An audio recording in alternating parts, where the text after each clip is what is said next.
nga, naiyak na ako. Nanginginig ako kanina. Umalik yung alaala ko nung nag-last playing here ako sa inyo, kaya naiyak ako. Kasi nakaka-proud talaga. Seeing them here in the championship kasi last time, gusto ko talaga manood ng championship. Kaso, liga din namin. So ngayon, first time ko manood ng championship nila.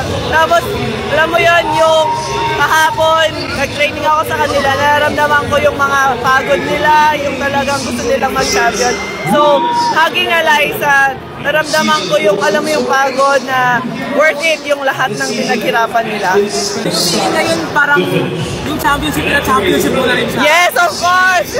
Yun talaga, sabi ko nga, hindi man ako nakaranas ng championship sa U18 sa NU. But seeing them, supporting them, nakaka-proud din. Parang nakakapag-champion na rin ako. Maraming salamat sa NU community. Dahil sa inyo, nag-champion tayo. Kayo ang inspirasyon namin para magpursige pa at bigay ang buong puso namin sa paglalaro. And sana po patuloy namin kayo ma-inspire sa lahat ng laro namin. Thank you po!